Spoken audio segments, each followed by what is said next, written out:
అన్నయ్య జగన్ కు పెళ్లి పిలుపు అందించారు చెల్లెలు షర్మిల. ఫ్యామిలీతో తాడేపల్లి వెళ్లిన షర్మిల తనయుడు రాజారెడ్డి నిశ్చితార్థం, వివాహ వేడుకకి ఆత్మీయ ఆహ్వానం అందించారు. ఈ భేటీ తెలుగు రాష్ట్రాల్లో పొలిటికల్ గా ఆసక్తికరంగా మారింది. తాడేపల్లిలో ముఖ్యమంత్రి జగన్ ను కుటుంబ సమేతంగా కలిశారు వైఎస్ఆర్టీపీ అధ్యక్షురాలు షర్మిల. నిన్న కుటుంబ సభ్యులతో ఇడుపులపాయకు వెళ్లిన షర్మిల ఇవాళ నేరుగా తాడేపల్లికి వెళ్లారు.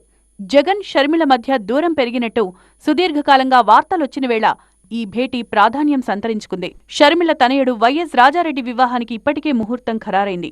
ప్రముఖ పారిశ్రామిక కుటుంబానికి చెందిన అట్లూరి ప్రియను రాజారెడ్డి వివాహం చేసుకోబోతున్నారు. జనవరి 18న నిశ్చితార్థం, ఫిబ్రవరి 17న వివాహం జరగనుంది. ఈ వివాహ కార్యక్రమానికి తన సోదరుడు జగన్, వదిన భారతికి పెళ్లి శుభలేఖ అందించి ఆహ్వానం అందించారు షర్మిల. ఆమెతో పాటు బ్రదర్ అనిల్, రాజారెడ్డి, కోడలు ప్రియ కూడా వెంటే ఉన్నారు. జగన్మోహన్ రెడ్డి గారిని ఆహ్వానించడం జరిగింది. సానుకూలంగా స్పందించారు.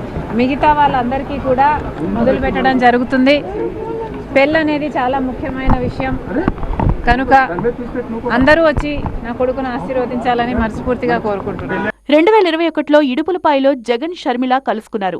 దాదాపు 2 ఏళ్ల తర్వాత అన్నా చెల్లెలు కలుసుకోవడం తెలుగు రాష్ట్రాల్లో ఆసక్తికరంగా మారింది. జగన్ షర్మిల కలుసుకోవడంతో ఏపీ రాజకీయ పరిణామాలపై చర్చ జరిగుంటుందా అని పలువురు అంచనా వేశారు. 25 నిమిషాల పాటు జరిగిన భేటీలో రాజకీయాల గురించి కాకుండా కేవలం వ్యక్తిగత అంశాలపై మాత్రమే చర్చ జరిగినట్లు సమాచారం. షర్మిల కాన్వాయ్ వెంటే తాడేపల్లి వెళ్లారు మంగళగిరి ఎమ్మెల్యే ఆర్కే. అయితే ఆయన కారును సెక్యూరిటీ సిబ్బంది అడ్డుకున్నారు. ఆలస్యమైన కారణంగా పర్మిషన్ ఇవ్వలేదని క్లారిటీ ఇచ్చారు ఆర్కే.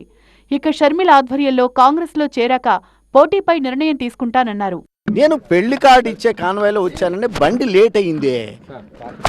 ఆ బళ్ళతో వాటి ఈ బండికి అట్టొస్తా నేను చెప్పండి. షర్మిలమ్మ గారు కాంగ్రెస్ పార్టీలో రేపు ఉదయం జాయిన్ అవుతా ఉన్నారు. షర్మిలమ్మ గారు జాయిన్ అయిన తర్వాత ఆంధ్రప్రదేశ్లో ఆమె వచ్చిన తర్వాత ఇక్కడ ఎవరైతే పిసిసి ప్రెసిడెంట్ గిడుగు రుద్రరాజు గారు ఉన్నారో ఆయన మరియు ఇక్కడ ఉన్నటువంటి కాంగ్రెస్ కమిటీ ఏదైతే ఉంటుందో వాళ్ళు షర్మిలమ్మ గారు వాళ్ళ సమక్షంలో నేను కాంగ్రెస్ పార్టీలో చేస్తాను. సీఎం జగన్ తో భేటీ అనంతరం నేరుగా నోవాటెల్ హోటల్ వెళ్లిన షర్మిల అక్కడి నుంచి ఢిల్లీకి పయనమయ్యారు. రేపు రాహుల్, ప్రియాంక, మల్లికార్జున ఖర్గేల్తో భేటీ కానున్నారు. వాళ్ల సమక్షంలో కాంగ్రెస్లో వైఎస్ఆర్టీపీని విలీనం చేస్తారు. అయితే షర్మిలకు ఏపీ కాంగ్రెస్ పగ్గాలు లేదంటే ఏఐసీసీ జనరల్ సెక్రటరీ పదవిస్తారనే టాక్ వినిపిస్తోంది. అలాగే కడప ఎంపీగా పోటీ చేస్తారన్న ప్రచారం కూడా జోరందుకుంది. మొత్తానికి కాంగ్రెస్లో వైఎస్ఆర్టీపీ విలీనం తర్వాత ఏపీ రాజకీయ ముఖచిత్రం మారుతుందన్న అభిప్రాయాలు వ్యక్తమవుతున్నాయి.